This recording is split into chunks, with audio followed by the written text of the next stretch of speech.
नमस्कार साथियों, स्वागत है आप सभी का हमारे चैनल अमोद इंस्पायर वर्ल्ड में। जैसा कि आप लोग देख रहे हैं G20, जानते हैं G20 के बारे में। क्या है G20 शिखर सम्मेलन, जो अभी इस समय भारत ने इसे लीड कर रहा है, यानी अध्यक्षता कर रहा है। इसमें हर साल एक अलग अलग देश इस G20 शिखर सम्मेलन जो समूह है उसे संचालित करता है। तो जानते हैं G20 शिखर सम्मेलन के बारे में। G20 शिखर सम्मेलन क्या है, हल्का सा इसकी जानकारी प्राप्त कर लेते हैं। तो फिर बढ़ते हैं। G20 का मतलब है ग्रुप ऑफ 20। इसमें अंतर्राष्ट्रीय आर्थिक सहयोग का प्रमुख मंच होता है। यह सभी अंतर्राष्ट्रीय मुद्दों में वैश्विक संचार और अधिशासन निर्धारित करने तथा उसे मजबूत करने के लिए महत्वपूर्ण भूमिका निभाता है। ये G20 देश। G20 की स्थापना 1999 में एशियाई वित्तीय संकट के बाद वित्त मंत्री और केंद्रीय बैंक के गवर्नर ने इसे बैंक स्थिति, आर्थिक और वित्तीय मुद्दों पर चर्चा करने के लिए इसी मंच को रूप में संगठित किया है।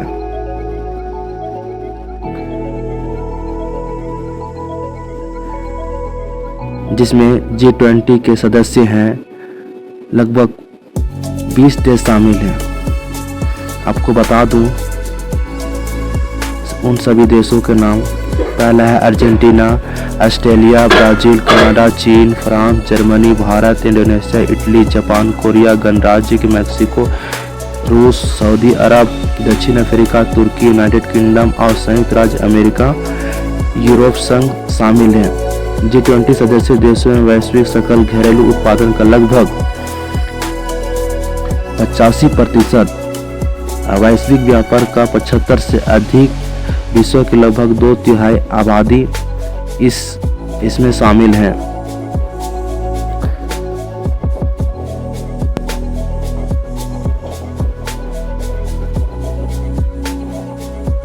और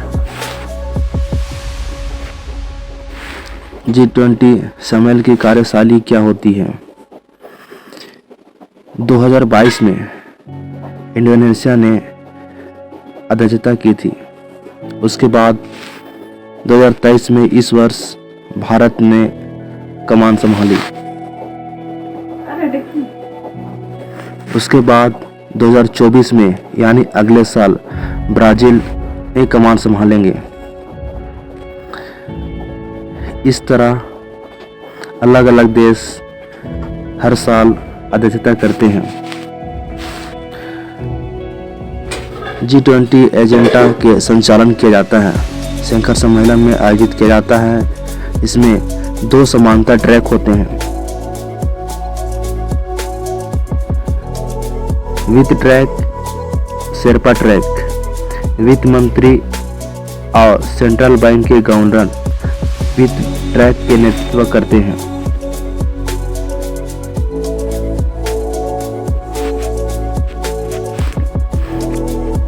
चलिए फिर आगे बढ़ते हैं, देखते हैं इस शिखर सम्मेलन में हो रहे अध्यक्षता के बारे में और आपको बताने का प्रयास करते हैं कि हमारे भारत में उन सभी अंतर्राष्ट्रीय मुद्दों एवं हो रहे घटना के, रूस यूक्रेन की घटना लेके भारत की वैश्विक तमाम उन सभी मुद्दों को लेकर G20 शिखर सम्मेलन में किस तरह आगे बढ़ाया जाए, उन सभी बातों को यह विचार करता है और अंत में एक सारांश लिखता है और उसमें सारे देश उस पर हस्ताक्षर करते हैं। देखते हैं इस खबर में है क्या। तो इसमें यह लिखा है कि चीन और रूस ने संयुक्त बयान पर हस्ताक्षर करने से किया इनकार। तमाम उन खबरों को जिक्र करेंगे जिसमें हेडलाइंस में छपा होगा। कि किस तरह रूस और चीन ने हस्ताक्षर करने से उसे इनकार कर दिया।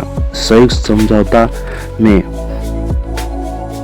यह किस तरह अपना हस्ताक्षर करने से मना कर दिया। भारत के बेंगलुरु में चल रहे शिखर सम्मेलन में दुनिया की सबसे बड़ी अर्थव्यवस्था वित्त मंत्री प्रमुख शनिवार को यूक्रेन युद्ध में मॉस्को की कड़ी निंदा की। केवल चीन और रूस ने ही एक संयुक्त बयान पर हस्ताक्षर करने से इनकार कर दिया।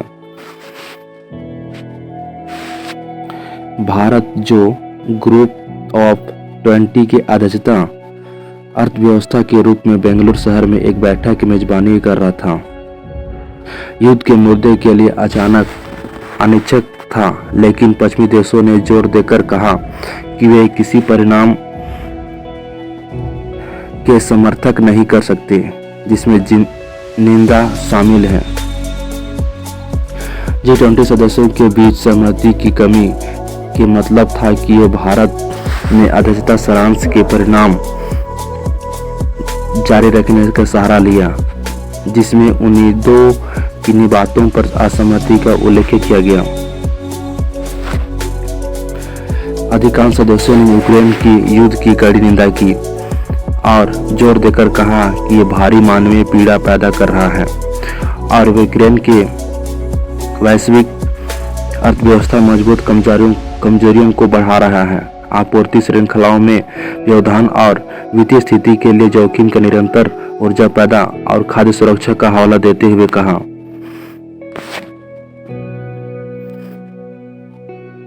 अन्य विचार और स्थितियों को प्रतिबंधों को अलग आंकलन थे। उसमें से कहा गया कि संयुक्त अरब राज्य अमेरिका, यूरोप और अन्य देशों द्वारा आक्रमण के लिए रूस दंडित करने और राष्ट्रवाद की भूख रहने के लिए किए गए उपायों का जिक्र करते हैं। G20 शिखर सम्मेलन में सम्मान था जब मेजबान इंडोनेशिया मतभेद को स्वीकार करते हुए एक अंतिम घोषणा जारी की।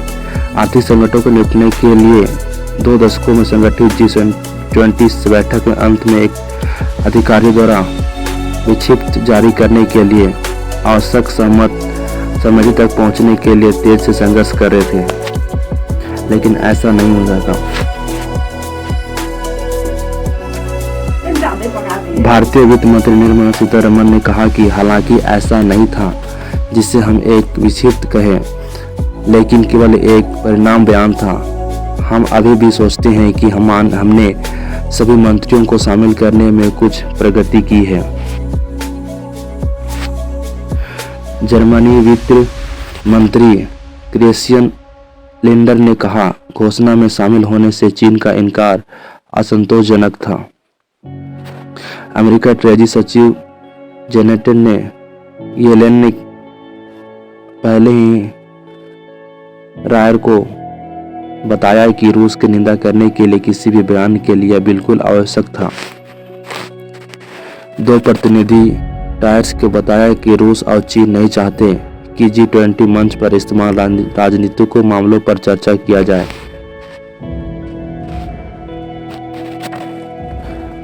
रूस और चीन इस पर आपत्ति। आर्थिक मामलों को सचिव संजय सेठ ने कहा कि इस पैराग्राफ की भाषा एकदम G20 बली घोषणा से ही ली गई है, लेकिन रूस और चीन का कहना था कि यह बैठक वित्तीय और आर्थिक मामलों पर हो रही है, लिहाजा इसमें यूक्रेन मामले में का जिक्र करने का कोई अर्थ नहीं है।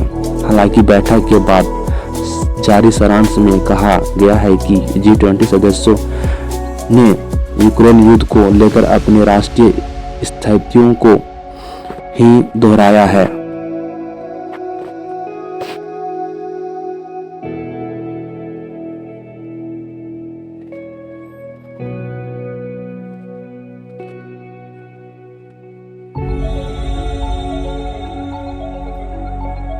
तो फिर चलते हैं एक अंतिम समय की ओर, देखते हैं इन सभी बातों को जिक्र किया जिसमें रूस और चीन के खास पर इसमें पॉइंटेड किया गया है।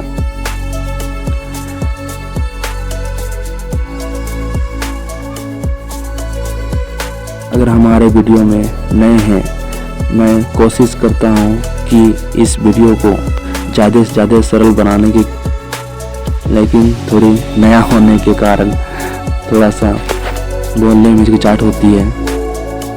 तो हमारे वीडियो में बने रहिएगा और एग्जाम पॉइंट व्यू से आपको यह जानकारी अच्छे लगे होंगे। इस तरह वीडियो के बने रहने के लिए आपको धन्यवाद।